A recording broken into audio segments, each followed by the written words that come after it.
नमस्कार मुहर्ष परिछा मोर YouTube channel को स्वागत जनाऊँगी। ए भिडियो रे आम आलोचना करवा जे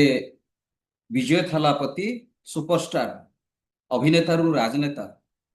ताकर चेन्नई अवस्थित घर को बोमारे उड़े देवाई जो धमक आसी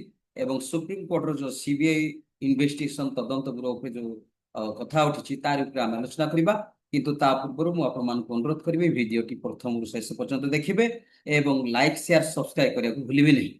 कारण आप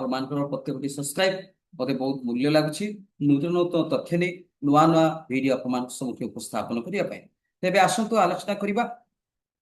जे गत 27 तारिख अर्थात सेप्टेम्बर 27 तारिख दिन चेन्नई तमिलनाडु करूर रे जो राजनेता अभिनेता राजनेता पलटि विजय थालापति जो राजनीतिक रैली करते परमिशन नहीं कि जो रैली करते से जो 41 जन मृत्युवरण करते एवं अनेक लोक आपनकर आहत होते ताहारी उपरे इन्वेस्टिगेशन करने गत काली अर्थात अक्टोबर 13 तारिख दिन माननीय सुप्रीम कोर्ट ऑफ इंडिया से घोषणा कर तदंत भारती सीबीआई सेंट्रल इन्वेस्टिगेशन ब्यूरो को हस्तांतर कर तदारख रिपोर्ट टी सुनिश्चित होगापाई कौन करने दरकार ना सुप्रीम कोर्टर पूर्वतन विचारपति से कमिटी रे से तार तत्वावधान ने सी होती पूर्वतन विचारपति ना है आपनकर अजय रास्तगी से कमिटी जो सीबीआई कमिटी हम से कमिटी रे रास्तगी रास्तगी माननीय रास्तगी रे सहित आउ दुई जन आईपीएस अफिसर रही तमिलनाडु आउ दुई जन आईपीएस अफिसर रही जो आईपीएस अफिसर दुई जन रे से माने तमिलनाडु मूल बासिंदा ही नथिबे से तदारख करने एवं दुई जन आईपीएस अफिसर जो माने मूल बासिंदा नुहंती तमिलनाडु से माने मध्य से कमिटी रहिबे एई भली नै कि जे को आकार केमिति जो रैली होता रैली को किए अनुमति देते एवं रैली रे जो 41 जन मृत्युवरण कले मृत्युवरण कलापर से जो राताराति जो पोस्टमार्टम कराला सकाल भितर से जो दाह करने शवदाह करने जो कार्यक्रम करागला से समस्त विषय तदारख करने यहाँ लोक पब्लिक समस्त अधिकार अच्छी बोली माननीय सुप्रीम कोर्ट ऑफ इंडिया निर्देश देइछन्ति एवं राजनीतिक रैली एक मानदंड जोटा कि विभिन्न दल जितेबाला रैली होगा जो घटना घटीगला से विभिन्न राजनीतिक दल से माने रैली करने गोटे एसओपी गठन करने मद्रास सुप्रीम कोर्ट को दायर करते तन्मध्यरु विजय दल जोटा कि तमिलनाडु भेट्री काजेगाम टीवी के मध्य से समान आरोप अप्लाई करथिले बा रिट पिटिशन करथिले रिट पिटिशन करिवार मुख्य उद्देश्य हैला जे कोर्ट गोटे एसओपी दियंतु से एसओपी अनुसार राज्य रे जे कोनोसी राजनीतिक दल से मानकर रैली करिवे किंतु दुखर विषय सुप्रीम कोर्ट या उपरे रोक लगे दैछंती कारण जो माने एटा जेहेतु क्रिमिनल केस नुह एटा गोटे राजनीतिक केस बा आपनकर कोनोसी प्रकार क्रिमिनल नुह तेनु करी आकु कोनोसी प्रकार एसओपी आवश्यक आसिला कोठु आउ यारी विषय आश्चर्यजनक भाव में गोटे निर्देश राज्यर वरिष्ठ वकिल माने जे जे जो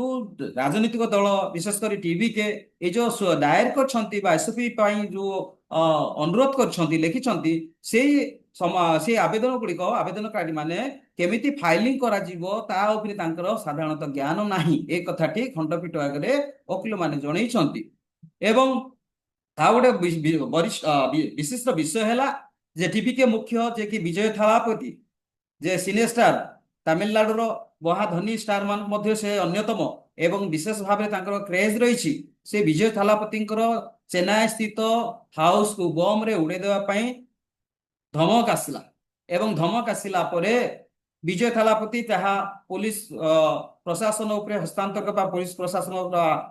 हस्तक्षेप लड़िले आते जो तदंत करागला जना पड़ा गोटे फेक खबर बा मिथ्या खबर अर्थात विजय थालापति घर उपर चेन्नई अवस्थित घर उपर जो बम बोमाणी कर जो धमक आसला से गोटे मिथ्या फेक न्यूज बोली कहगला तो यारी परिप्रेक्षी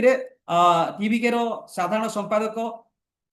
आधव अर्जुन द्वारा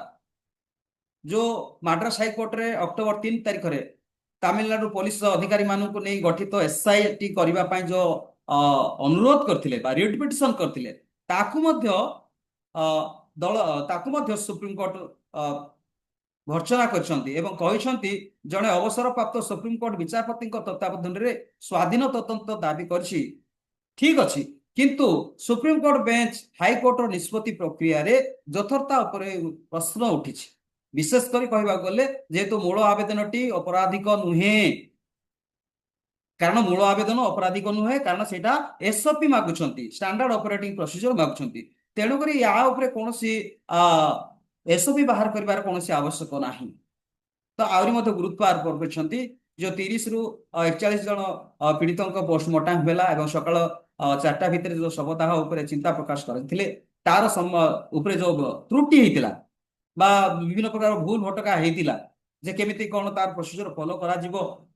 ପୋଷ୍ଟମର୍ଟମ କରିବାରେ ବା ଶବଦାହ କରିବାରେ ତାର ତମାମ ବିବରଣୀ ଉପରେ ଯୋଉ ଭୁଲ ହେଇଥିଲା ତାରି ଉପରେ ମଧ୍ୟ ମାନେ ତଦନ୍ତ ପରିଶୀଭୂତ କରିଛନ୍ତି ମାନ୍ୟବର ସୁପ୍ରିମକୋର୍ଟ ଅଫ ଇଣ୍ଡିଆ। ତ କହିବାକୁ ଗଲେ ମୋଟାମୋଟି କହିବାକୁ ଗଲେ ଯୋଉ ଯୋଉ ରାଲି କରିଥିଲେ ଟିବିକେ ମୁଖ୍ୟ ବିଜୟ ଥାଲାପତି ସେ ରାଲିରେ ମୁଖ୍ୟତଃ ତାମିଲନାଡୁ ସରକାର 10,000 ଲୋକଙ୍କୁ ଅନୁମତି ଦେଇଥିଲେ, କିନ୍ତୁ ଯେତେବେଳେ ଦେଖାଗଲା ସେଥିରେ ଆପଣଙ୍କର 25ରୁ 30,000 ଲୋକ